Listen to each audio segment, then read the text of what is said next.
It's 6 p.m. on a Wednesday here in Korea. Welcome to our newscast. I'm Daniel Che. Let us begin with the headlines.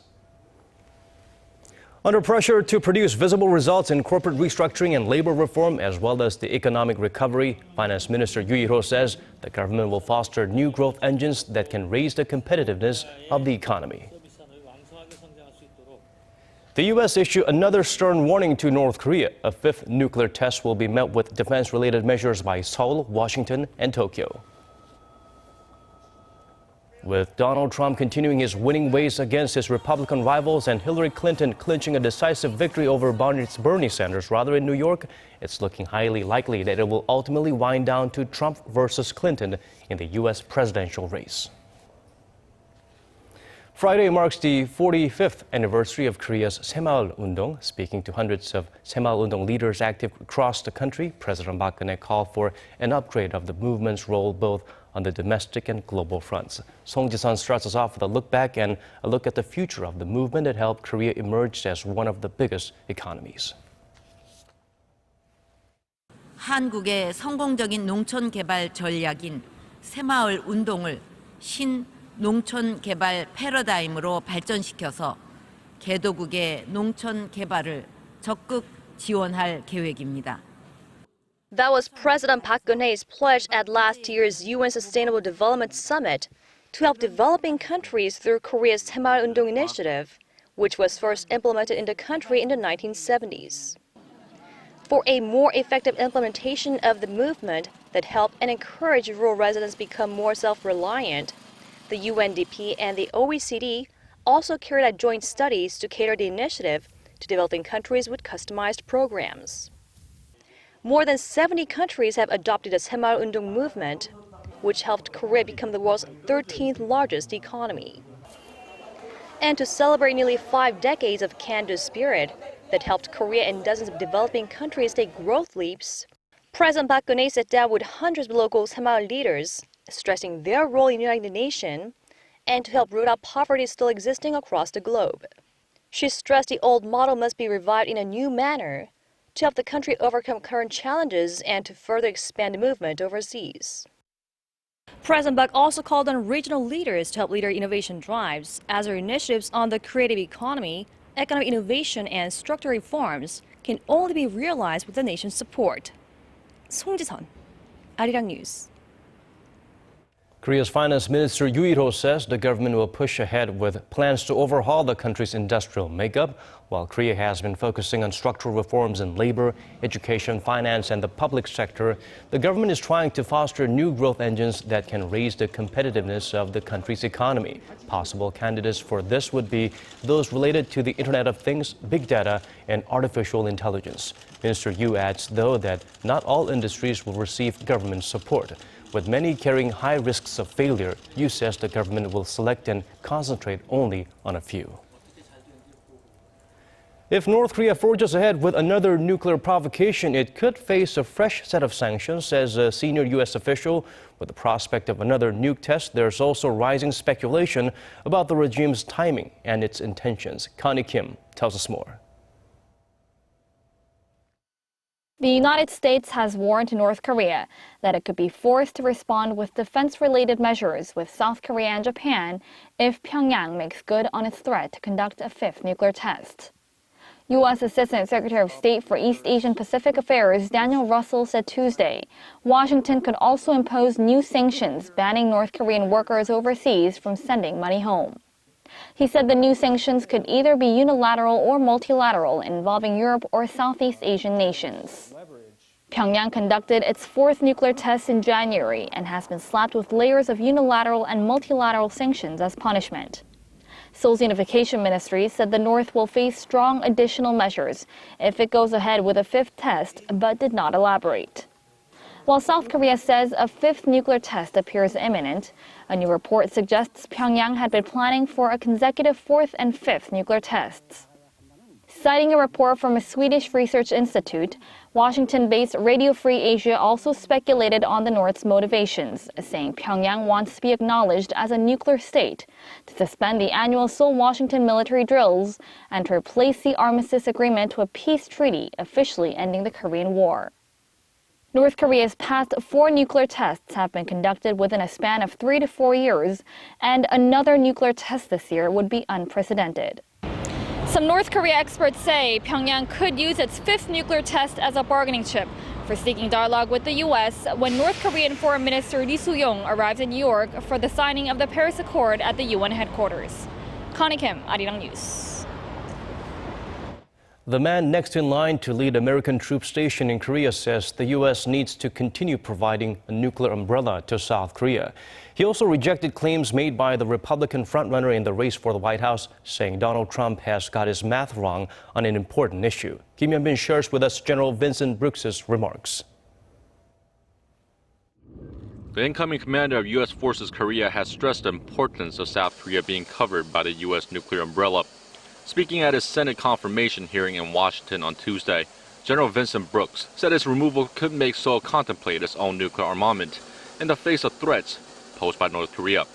He added that he could not see a time in the foreseeable future when the U.S. could or would remove it. The general also stressed that South Korea is shouldering a significant load of the cost for keeping the roughly 29,000 U.S. troops stationed in the country. He rejected Republican presidential frontrunner Donald Trump's claims that Seoul contributes next to nothing compared to what it gets in return. Brooks noted that South Korea paid some $880 million last year, and the share goes up according to inflation every year. As well as paying around half of the total cost of stationing troops, the general says South Korea is paying more than 90% of the $10.8 billion to relocate U.S. troops to a massive new base in Pyeongtaek, south of Seoul. In a written testimony, Brooks said that the North's leader, Kim Jong-un, is more risk-tolerant, arrogant, and impulsive than his father, Kim Jong-il, raising the prospect of miscalculation. Brooks said the young leader is more aggressive with advancing the regime's nuclear program and ignoring international concerns, and added that his father was more willing to offer negotiations. Brooks also emphasized the need for a U.S. missile defense system known as THAAD to be deployed to the Korean peninsula to protect the South from North Korea's growing ballistic missile threats. If confirmed, Brooks will replace General Curtis Scaparrotti as U.S. Forces Korea commander. Kim Hyun-bin, Arirang News. The final session of the outgoing 19th National Assembly starts tomorrow, and lawmakers will convene for the first time since last week's general election.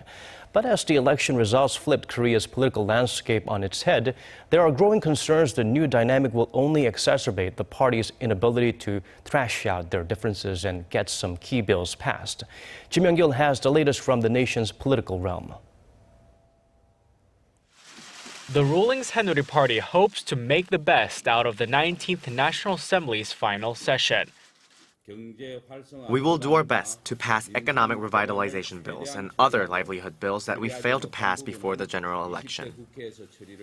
The bills the party sees as key are related to labor reform, promoting the service sector, and preventing cyber terrorism. But the main opposition Minju Party of Korea is refusing to endorse any of them and will instead focus on getting its own set of economic bills passed. The party says one of the 4 labor reform bills will make it easier for companies to fire workers, while the service industry promotion bill will pave the way for privatization of all medical services, triggering a dramatic increase in medical costs. Concerning the anti-cyber terrorism bill, the Minju Party is against setting up a cybersecurity center under the authority of the National Intelligence Service. We will focus on legislating the economic bills endorsed by our party, including ones to protect small and medium-sized businesses. The minor opposition People's Party also vowed to offer solutions for a major economic issue vexing the nation. Our party will strive to legislate bills to help solve the high youth unemployment rate. We ask for the cooperation of both the party administration and the ruling party.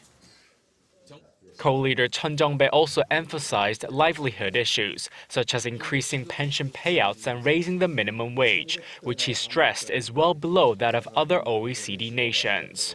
All 3 parties seem optimistic about the month ahead as they prepare for the 20th National Assembly that kicks off on May 30th, and they're likely hoping the mood will help ease them through a series of internal leadership struggles that are just beginning to unfold within each party. Chimyeong-git, Arirang News.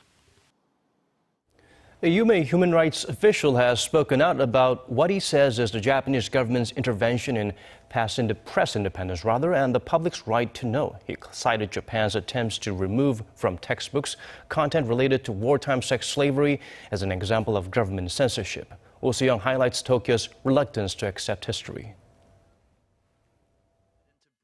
Tokyo shouldn't violate the Japanese public's right to know about the wartime atrocities that Tokyo committed during the Second World War.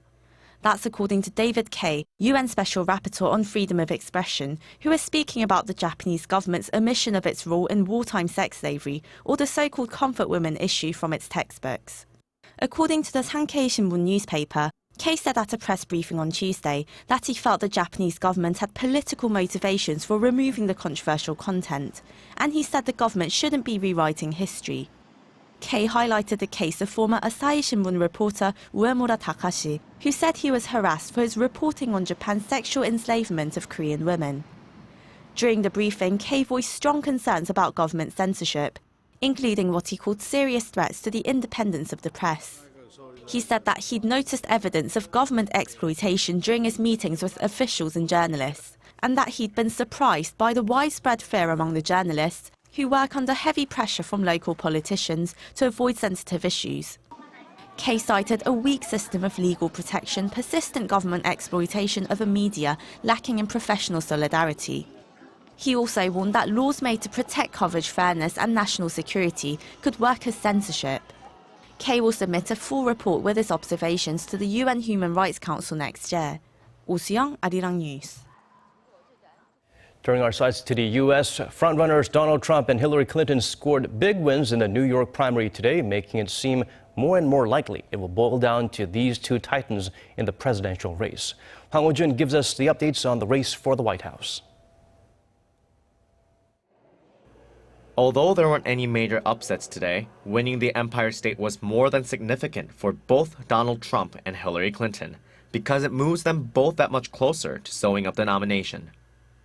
With 98% of the votes counted, Trump, the real estate mogul and Queens native, claimed victory with 60.5% of the vote. Ohio Governor John Kasich was second with 25.1%, and Texas Senator Ted Cruz got 14.5%. Of the 95 delegates up for grabs, Trump won 89, Kasich got 3, and Cruz 0. To win the nomination at the party convention in the summer, a total of 1,230 delegates are needed on the Republican side. In his victory speech, Trump was not afraid to express his confidence about his prospects in the rest of the nominating contest. We don't have much of a race anymore, based on what I'm seeing on television. Senator Cruz is just about mathematically eliminated. On the Democratic side, former Secretary of State Hillary Clinton clinched a crucial win against her rival Vermont Senator Bernie Sanders with 57.9% of the vote to his 42.1%. Of the 247 delegates up for grabs for the Democrats, Clinton goes home with 135 and Sanders with 104. Democratic candidates need 2,383 delegates to win the nomination. Clinton, who was elected the first female senator of New York in 2000, said in her victory speech that the win in her adopted home state is personal for her. Today, you proved once again there's no place like home. Even though Senator Sanders fared better than his Republican counterparts, the loss in New York has dampened his momentum after a string of victories. The next big day to look out for? The 26th of this month, as voters across 5 states will head to the polls. Hwang Ho-jun, Arirang News. Minutes ago, 6.2 magnitude earthquake struck Ecuador. The death toll from the earthquake that rocked Ecuador last weekend now stands at 507, with more than 4,000 injured.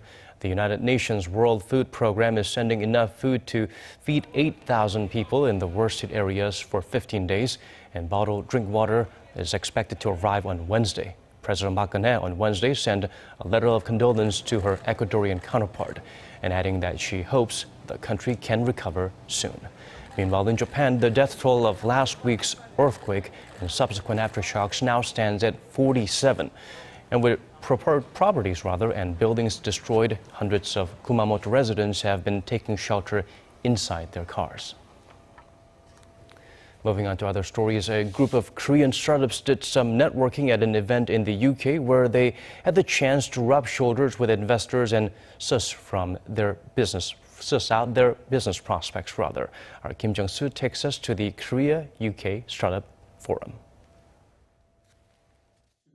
Nearly 24 Korean startups specializing in everything from the Internet of Things to biohealth and e-commerce were in the UK recently, hoping for a shot at taking their venture overseas.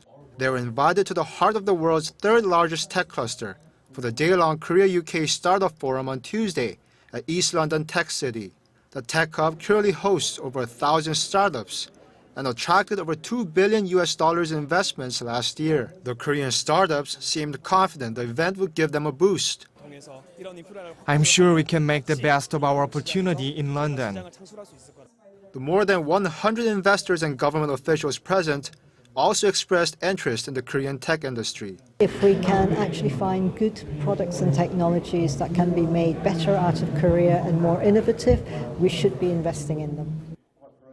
The Korea Trade Investment Promotion Agency, which co-hosted the event with the UK Embassy, says it will organize more events like this to encourage productive conversations between startups and international investors.